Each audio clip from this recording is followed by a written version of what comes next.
আর এটা হাইব্রিড হলো ইলেকট্রিক।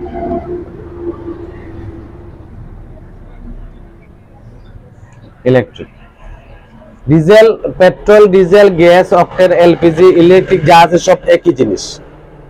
বিষয়টা লিগে আগের সবগুলো আমরা সিস্টেম কিতাকিতিতে চলে বুঝবো, এরপরে বুঝবো কোনটা দিকিলা চলতো না চলতো, কোনটা কতখান যাইতো।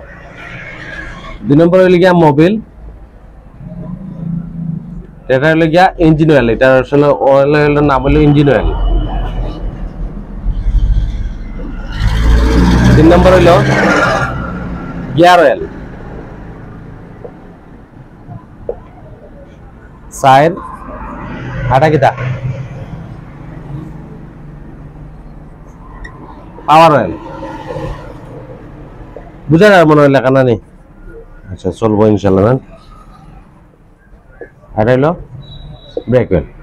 ও 5 জাতীয় তেল দিয়া একটা গাড়ি চলে, তখন যদি এক সিস্টেম আসলে বুঝছেন, কারণ আমরা বুঝতে হইব যে কোনটাতে কতখান সিস্টেমে চলতো, কোনটা আমি কোন সময় চালাইতাম। আসলে আমরা যারা গাড়ি চালাইমু অদূর ভবিষ্যতে, আপনারা যেটা গাড়ি চালাইরা এটা চালাইতে না, একটা বালা গাড়ি অবশ্যই চালাইবা, এতে কোনো সন্দেহ নেই। আর হিতা গাড়ি এগুলা রাস্তা একটা ধরে নষ্ট হইতো না, কিন্তু আমার কাজ হলো আমি কোনটা কোন সময় চেঞ্জ করতাম ওগুলা জানতাম।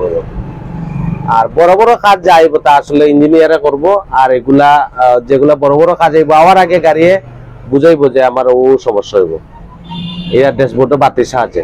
তো ওগুলা যদি আমি আগে বুঝলে পরে গাড়ি চালাইতে পারবো।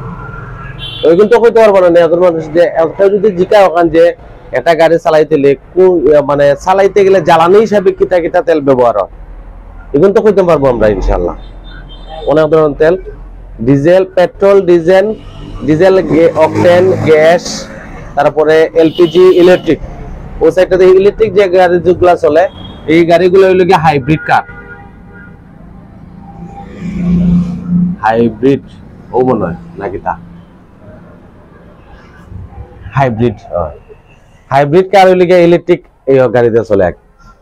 ও সাইডটার মাঝে শুধু একটা ব্যতীত ইলেকট্রিক, ওটা ছাড়া বাকিগুলা আছে যেমন ধরো 2, 3, 4, 5 ও 5 জাতর তেল দিয়া যেগুলা গাড়ি যদি হঠাৎ করে গাড়ি নষ্ট হয়, তেল শেষ হয়ে যায়, তো গাড়ি ধাক্কাই স্টার্ট বন্ধ হইব। বুঝছেন?